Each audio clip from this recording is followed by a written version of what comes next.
Yo, what's up vlog? Welcome to my guys and guys, welcome to my vlog. Okay. And for today's video, hermanos, gagawin nating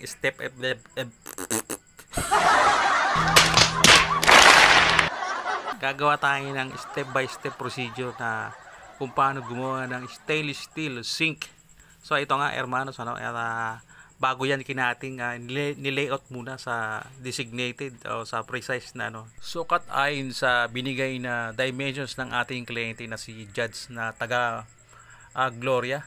So gagawin niya sa Gloria is yung tinatawag na Super Health Center. So ano yan siya?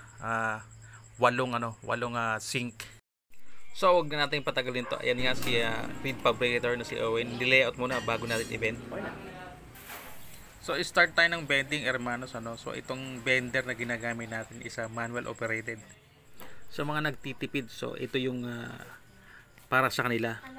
Ang cons lang nito is mahirap siyang gamitin, tsaka mabigat kasi ikaw mismo yung bubuhat para matupi itong workpiece mo.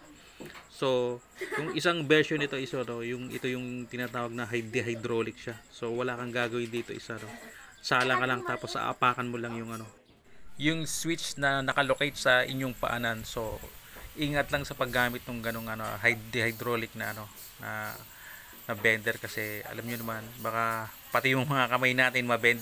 Ganoon din dito sa sa manual. So dapat pay attention ka doon sa daliri nung kasama mo na nagsasalang ng workpiece. Tsaka syempre para bantayan mo rin kung tama ba o naka-pinpoint ba doon sa sa guhit kung saan na designated na na para ma-bend. So yung sa hydraulic naman, ang cons naman noon is gumagamit siya ng langis dahil nga para i-operate yung hydraulic, tapos electric operated din siya. So magastos, pero ang pros niya is madali siyang gamitin, tsaka mas mabilis. At ayan na nga, natapos na natin i-bend yung 7 piraso at uuwi na tayo. At dito naman sa shop at inuumpisahan na itong i-assemble para ipasa naman doon sa ating next nagagawa yung ating pool welder na si Owen, yung ating lead fabricator. At pagkatapos nga ng mga ilang proseso, diretso na tayo dito sa nagpo-pool weld. Sa pag-pool weld naman hermanos, bago siya i-pool weld na ganito, dapat make sure muna na intact o walang gap yung mga edges nung i-weld, kasi pagka merong gap kahit mga 1 mm lang possible at makakabutas ka. Then pagkatapos mo siyang ipaluin ng mga ng mallet, yung mga gap na yon is lalagay mo siya ng braces, kasi alam niyo naman ang metal at ang stainless pag nakasilip o sinagan lang ng init na nagwa-warp to siya o maalon. So sa pagpupulog naman, continuous lang yung ginagamit natin, kasi pag continuous mas less yung warp.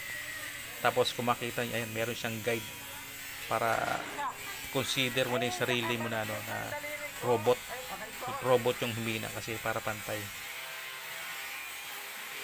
Oh, pogi. Talaga. Kumain na bang lahat? Kung hindi pa, pwede nyo na akong ulamin. At ayan, nakabuo na tayo ng limang unit ng stainless reinforced sink. So ito yung sunod na process, assembly. Naka-spot lang muna din yan. Yung mga braces pa. So walang piraso, nagagawa na nakakomplete na finish ng isang piraso. So nakagawa tayo ng 5 ngayon. Full weld na siya. Well, tapos full weld finish. At pagkatapos nga hermano sa mga nasabing proseso, ito na yung ating finished product. So nabapping na natin siya. Ayan, na full weld na. Na hairline na rin natin using 120, yung grit 120 na liha. So ayan hermanos, maraming salamat kung nakarating ka na sa dulo ng ating video. Paki-like mo naman and share ating video. Once again, this is your boy Mr. Freeman, and this is Onga Tonga Team.